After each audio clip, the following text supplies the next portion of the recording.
ಐಶ್ವರ್ಯ ಗೌಡ ದೊಡ್ಡವರ ಹೆಸರು ಹೇಳ್ಕೊಂಡು ಕೋಟಿ ವಂಚನೆ ಮಾಡಿದ ಆರೋಪದಲ್ಲಿ ಮಾಜಿ ಸಂಸದ ಡಿಕೆ ಸುರೇಶ್ಗೆ ಸಂಕಷ್ಟ ಎದುರಾಗಿದೆ.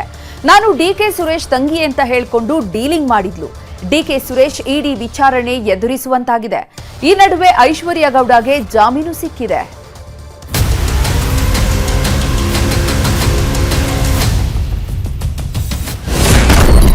ಐಶ್ವರ್ಯ ಗೌಡ ಕೇಸ್ನಲ್ಲಿ ಡಿಕೆಸುಗೆ ನೋಟಿಸ್.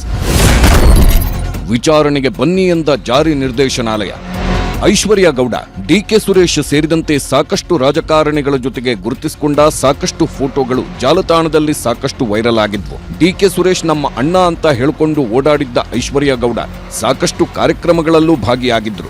ಜೊತೆಗೆ ಹಲವರಿಗೆ ಉಂಡೆನಾಮ ತಿಕ್ಕಿದ್ದ ಆರೋಪದಲ್ಲಿ ಕಂಬಿ ಎಣಿಸುವಾಗಲೇ ಜಾರಿ ನಿರ್ದೇಶನಾಲಯ ಕಣ್ಣು ಮಾಜಿ ಸಂಸದನ ಮೇಲೆ ಬಿದ್ದಿದೆ. ವಿಚಾರಣೆಗೆ ಹಾಜರಾಗುವಂತೆ ಡಿಕೆ ಸುರೇಶ್ಗೆ ನೋಟಿಸ್ ಜಾರಿ ಮಾಡಿದೆ.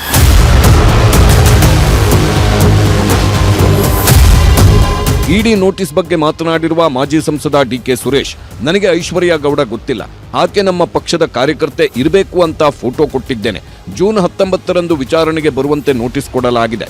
ಆದರೆ ಅಂದು ನಿಗದಿತ ಕಾರ್ಯಕ್ರಮ ಇರೋದ್ರಿಂದ ಜೂನ್ 23ರಂದು ಹಾಜರಾಗ್ತೇನೆ ಎಂದಿದ್ದಾರೆ. ಅವರು ಐಶ್ವರ್ಯ ಗೌಡಗೆ ಸಂಬಂಧಪಟ್ಟಂತ ಫೈನಾನ್ಷಿಯಲ್ ಟ್ರಾನ್ಸಾಕ್ಷನ್ಸ್ ಮತ್ತು ಅವರ ಜೊತೆ ಬೇರೆ ವಿಚಾರಗಳನ್ನು ಅವರು ಅನೇಕ ಮಾಹಿತಿಗಳು ನಮಗೆ ಬೇಕು ಅಂತ ಹೇಳಿ ಕೇಳಿದ್ದಾರೆ.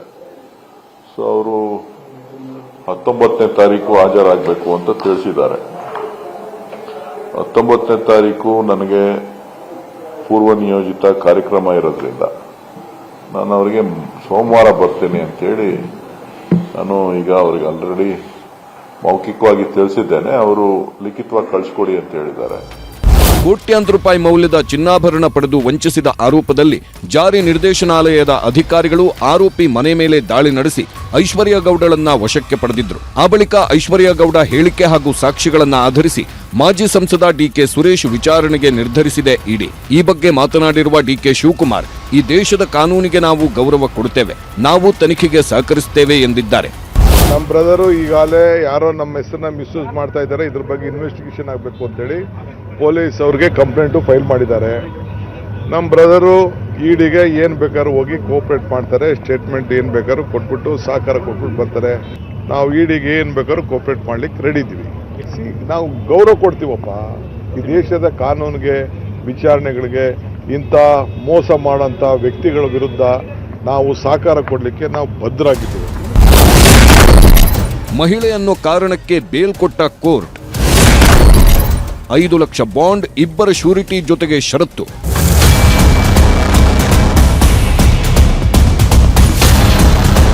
ಪಿಎಂಎಲ್ಎ ಕೇಸ್ನಲ್ಲಿ ಸಿಲುಕಿ ಕಂಬಿ ಎಣಿಸುತ್ತಿದ್ದ ಐಶ್ವರ್ಯ ಗೌಡಗೆ ಜಾಮೀನು ಸಿಕ್ಕಿದೆ.